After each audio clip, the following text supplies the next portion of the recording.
Hey guys, this is Gadget the Layman Atheist. I am giving a swing at this whole video thing, and what better way than to respond to a long-waiting theist. Got a response not too long ago from Sonny, and I've been sort of procrastinating getting back with him, but he's got some good points that I want to try to give a swing at, and without further ado, here we go. Okay, looking at his response here. He says, I agree the universe is amazing. Also, the human body, animals, plant life, etc. Too amazing to happen by chance. This first line is pretty much, is definitely something I'd like to address. I mean, many times theists say that we're implying that everything happened by random chance. And now you didn't really specify exactly what specific topic you're hitting on, whether it be the Big Bang, abiogenesis, or evolution. Let's just touch on each three. Big Bang, you know, for one thing, we're here, so something happened.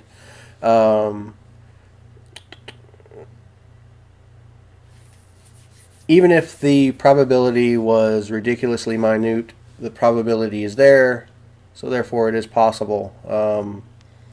The rarity of something happening, or the unlikelihood of something happening, does not, it makes it unlikely, but it doesn't make it impossible. So therefore it's definitely not eliminated. It's our best guess as to what happened. Big Bang. My personal theory of transfer of energy at a vortex converting into matter.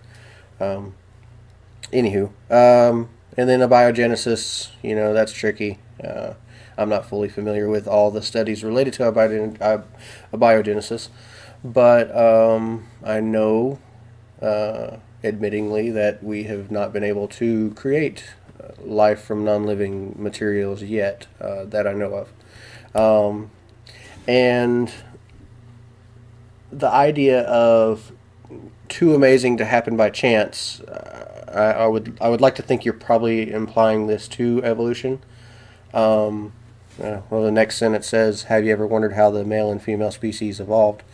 So I'm guessing you're focused a little bit more on evolution. Evolution by natural selection is exactly the opposite of random chance. Nature is a little bit of a bitch. If you don't have what it takes to survive, then you're not going to. So it's sort of like it's being selected by circumstance. Luck and adaptations and right place at the right time. It might have something to do with certain traits a certain organism has, and sometimes it might just be random. Random in that sense. You got a handful of people standing on the sidewalk and a piano falls on one of them. That person doesn't survive. It doesn't matter if they were the most genetically fit to survive. The piano just happened to land on that guy, and his day is ruined. Yeah, let's see. But yeah, in summary of that first point, evolution is exactly the opposite of random chance. It's a direct selection by whatever traits encourage survival. On an unrelated note, your next paragraph says, you just got back from New York City, went to see Niagara Falls. Simply beautiful. New York City, not so much. I definitely agree with that. I was raised in South Alabama, about 100 miles away from Panama City, and in my younger days, I remember Panama City being ridiculously beautiful, great, fun. You had Shipwreck Island and Miracle Strip, I believe. Could spend all day there, and it was a lot of fun. And then MTV moved in. They started filming Spring Break there, and popularity for Panama City got booming. And it's unfortunate.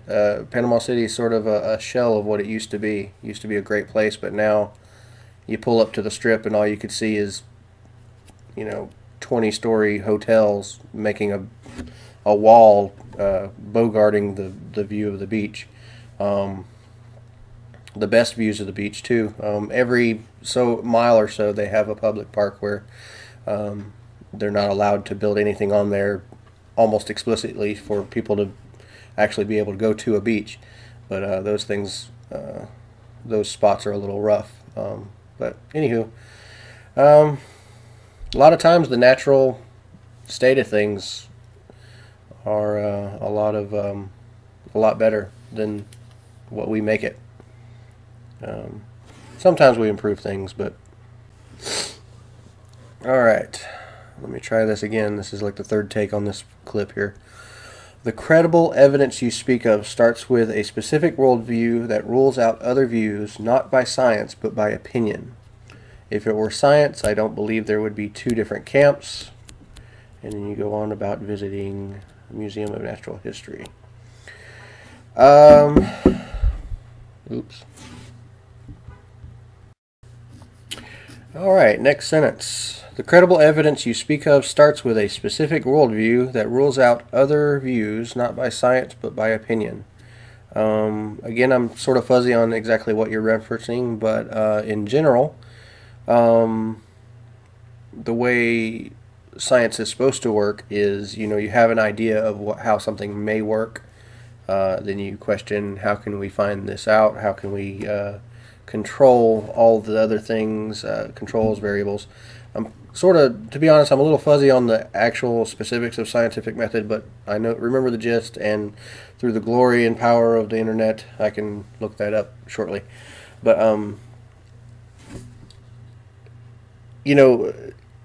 healthy science doesn't start with an opinion necessarily. It starts with an idea.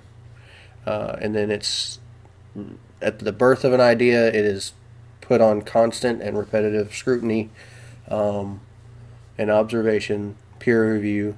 The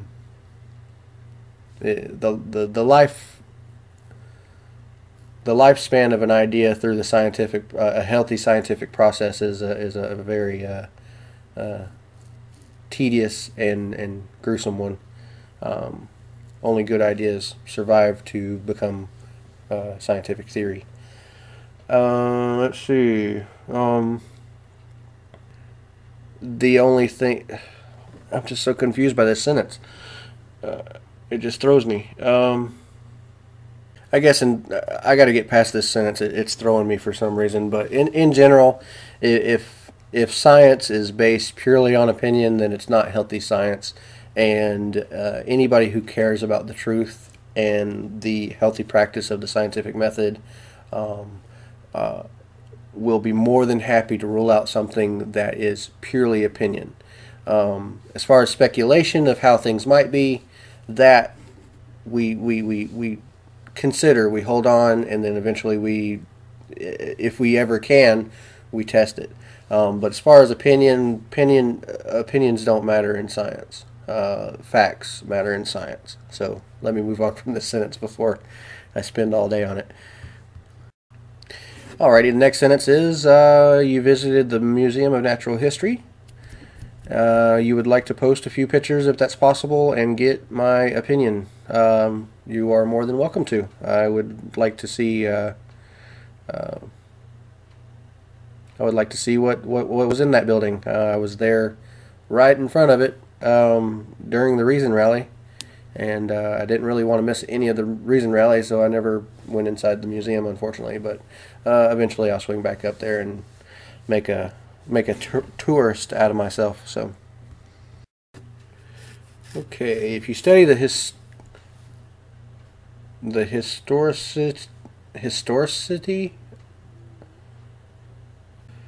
Alrighty, I'm going to sort of paraphrase the beginning of this sentence because there's a word on here that's throwing me. But basically it says, if you study the historical accuracy of the Bible compared to other holy books or any other historical writings, you will find that there is no comparison. This is one of the many pieces of evidence that makes me lean towards the Christian belief. From what I understand, the Bible ranges anywhere from making accurate references to some places, some people that we know have lived, and then on the other side of the spectrum, way off.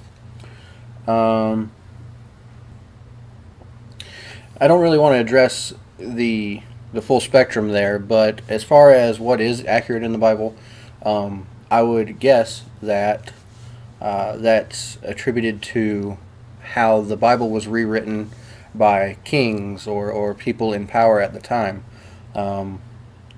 The Bible has been rewritten many times, and being written by people in that culture, in the time frame, it's bound to have some references to some events that are accurate. I mean, I guess this sentence in general is addressing the accuracy of the Bible, therefore meaning it was divinely inspired. This sort of brings me to a point that I've sort of bounced around in my head a little bit here. If there is a God, if there is a devil, if the first edition of the Bible was legitimately written by God, or at least divinely inspired, and a legitimate tool for good, and to encourage all good things. If I was the devil, what would be the very first thing I would do? What I would do is I would motivate humans to rewrite the Bible. And what has happened, the Bible is completely rewritten like a bazillion times. Not an exact number there, but so even if the original Bible was something legit, it's no longer there. It's no longer accurate. As soon as, and my personal opinion is if there is a God, the second that man had anything to do with it, it was jacked up. You know, I can temporarily entertain the idea of a God. I can entertain the idea of him being infallible. But if we disprove anything in the Bible, it means no offense to God or Jesus exclusively.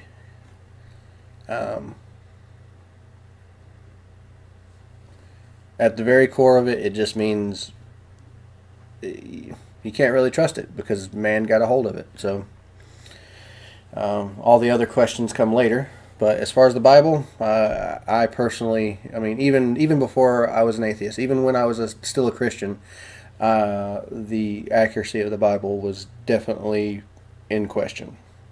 You know, you got people in a church, and you're in one pew. You look down the pew, and you've got maybe 10 different versions of the Bible in just your pew, let alone the whole congregation.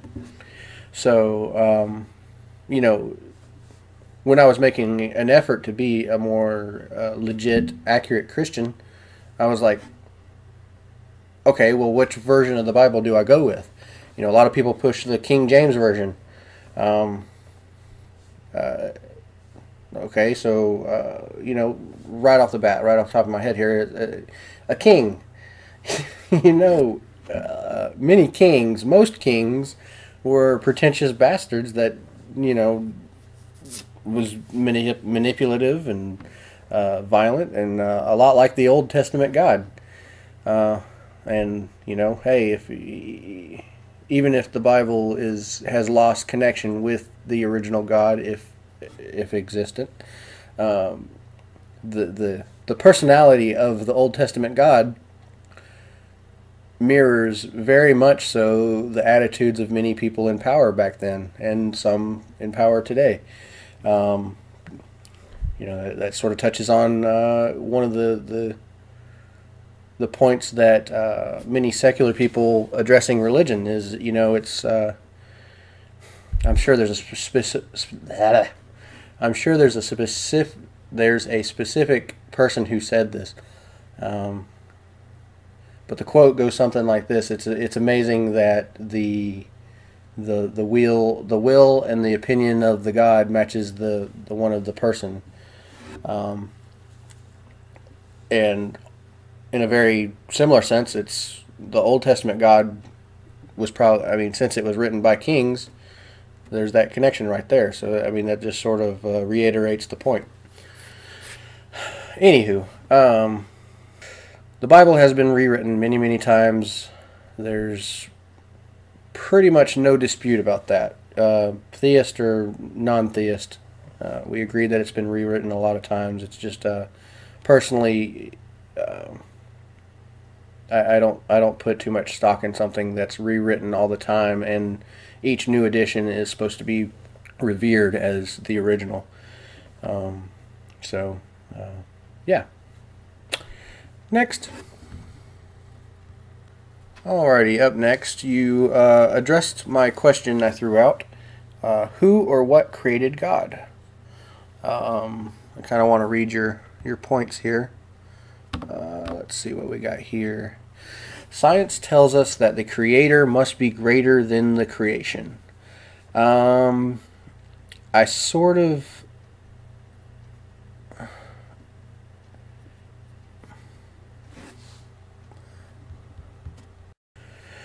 Science tells us that the Creator must be greater than the creation. Okay, when there is a Creator creating something, yes. But science doesn't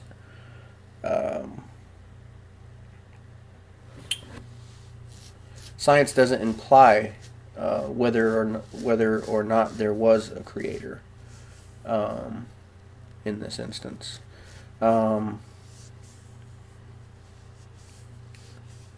Science tells us that the Creator must be greater than the creation. 9 times out of 10, yes, but there's a tiny iota of a logical fallacy here that I want to touch on, and yeah, let me clip to how I run into it. Science tells us that the Creator must be greater than the creation. 9 times out of 10, yes, but science doesn't tell us whether or not there is a Creator necessarily. Also, a typical fallacy in this topic is complexity does not equate creation. Just because something is complicated does not necessarily mean it was created by somebody. A related topic you can look up here is the watchmaker argument. I think the argument's roughly, you're walking on the beach and you see a pocket watch on the ground. You know that there's a creator to that. The thing is, there's a creator to a watch because you know that we make it. You can very well go into a watch shop and see somebody making a watch. The Bible tells us in Genesis that we, the universe and everything in it, are the creation of God. The Bible also tells us that a day is like 1,000 years to the Lord, and 1,000 years like a day. So the creator of time and space as we know it would have existed outside that realm. Okay. Alright, so this is a point made that if a God exists, he's outside of reality, a supernatural being. Okay, well, if that's the case, then how can we make any claims about God whatsoever? If he's if he's outside of anything observable, anything, there's a division here created to sort of negate the issue of being created.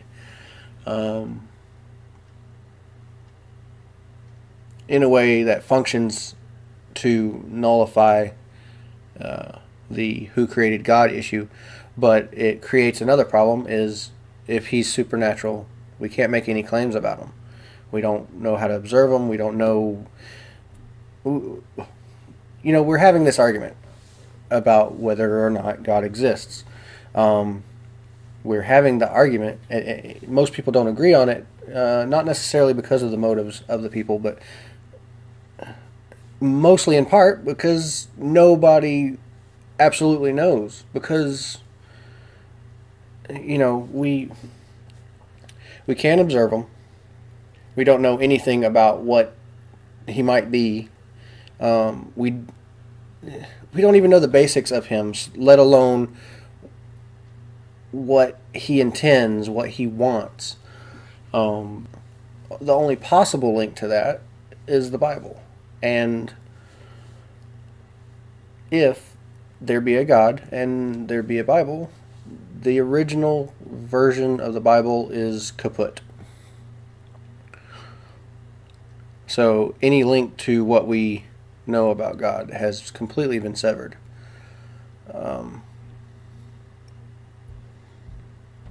Everything we know about Christianity and religion and everything that is implied by religions about the nature of God is to most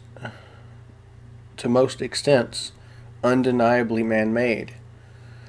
And that's one of the reasons, that's one of my logical paths, my reasoning. That's one of my reasonings for being an atheist, or at least an agnostic atheist.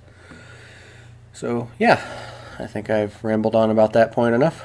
So next, you address deism real quick, and you say God told Jeremiah that he knew him before he was born and he was set apart. Again, the foundation of this is the Bible. And honestly, I'm not really familiar with all the characters of the Bible, so let's move on here. But to address that point just slightly, brush over it, is the previous point about the accuracy of the Bible is the question that needs to be addressed before we need to address whether or not Jesus was the Son of God before we argue over if he wore Doc Martens versus shit. I forgot what I usually say. Doc Martens versus what are those sandals that lesbians wear? Birkenstocks. That's what I'm. Okay, never mind. All right. The next question, or the question you left me with, was how do I make sense of morality without a God? Alrighty.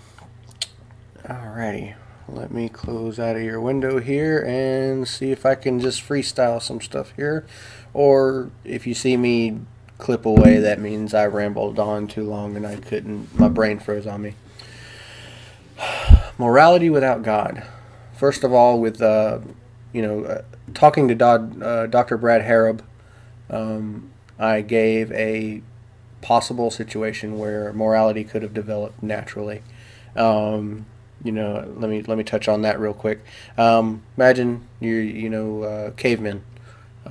There's two cavemen, Bobo and Grog. You approach them and they're beaten and winded and stuff, and it's because earlier that day they got attacked by a pack of wolves, 2 or 3 wolves, before then there's been no empathy. Imagine that there's no empathy. They're sitting by the campfire, maybe eating the meat off of one of the wolves that they killed, and through just a basic reflection on what happened earlier, Bobo's like, well, that sucked. Glad I made it through the wolf attack. And then just through some basic understanding past that, he's like, okay, well, why did I survive? You know, and you know, eventually and inevitably, somewhere along the lines, you realize it was a strength in numbers thing. Morality is a trait linked to strength in numbers, and overall well-being, more advanced overall well-being past that. Morality could very easily be explained as a trait that increases our chance for survival. People who, along the lines as we've developed organisms, our ancestors who never developed a sense of empathy, either let others die or they were also in a culture that was apathetic and they died off. Cultures that practiced and exercised the good old buddy system, they survived and they moved on. We've developed a natural sense of morality because you typically something that's moral is a trait that increases our survivability, or it's something that's favorable for our species, culture, and over our overall well-being. Morality without God, in a nutshell, that's how it developed, and nothing in there was necessarily with implying a God. What do you typically think of when you think of like the Dalai Lama or Buddhism, a Buddhist in general?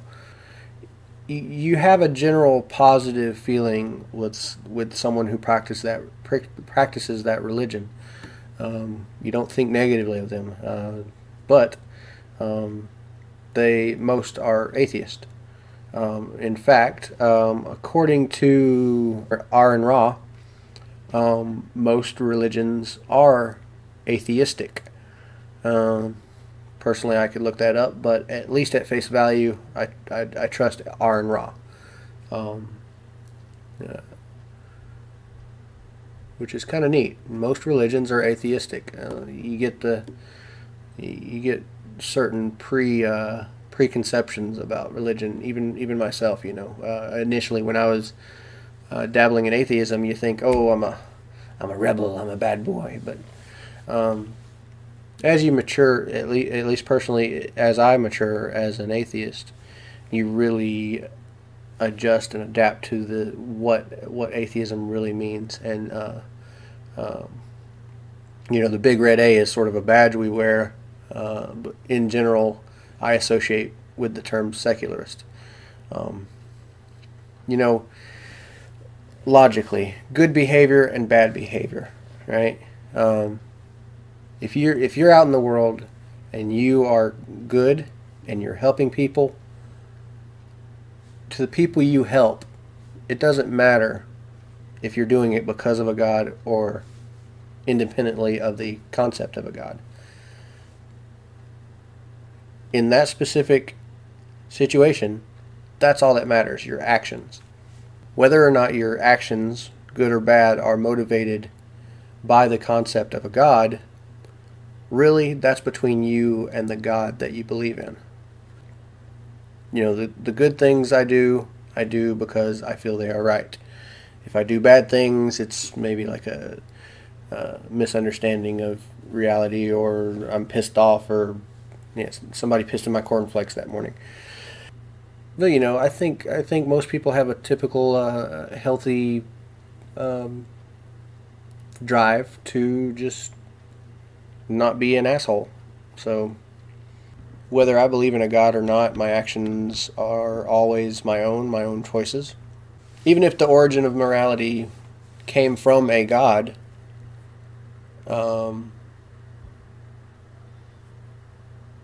my lack of belief doesn't. Let's say God created morality. I don't believe in God, but I'm still implanted with the seed of morality via God. you know, it doesn't really matter, because, you know, when everything is all said and done, it matters on the actions. I hate to touch on this, but this is really just off the top of my head because it just happened. The shooting at the Batman screening. You know, it doesn't matter whether or not he thought he was Joker and he was playing the villain. It doesn't matter if it was God related. What matters is an asshole came into a movie theater and killed a lot of people for, well, no reason. It doesn't matter what the reason is. He went into a theater and killed people. That's what matters. God or no God, the actions matter. The dude who shot Trayvon Martin, it was an act of God, or it was the will of God. It doesn't matter. You know, he killed Trayvon Martin. So the end result is, no matter what the motivation, the situation of reality is what is there. Facts are facts, whether you believe them or not. Okay, I guess that's about it. Hope I didn't ramble on too much. Again, thank you, Sonny, for participating in this little endeavor of mine. Don't know really what question to hit you back with, but if you, I mean, chances are a lot of things I've said probably kicks up some questions, so feel free to throw anything at me and see what sticks, see where we go with it, because I mean, very important that we have this conversation and just sort of flesh out these ideas. So yeah, on a lighter note, anybody ever say you kind of look like Matthew Broderick a little bit? This is a very pixelated picture of you, but you got sort of a Matthew Broderick thing going on. Also, you, sir, are very lucky, because you have just happened to have caught a photo of a good old Loch Ness Monster back there. You should turn the picture in and collect the money. Just throw me about 5% and I'll be cool. All right, well, Sonny, it's been great chatting to myself, to you, sort of, but it's been awesome. So we'll see you next adventure, and till then, have a great weekend. Later, man.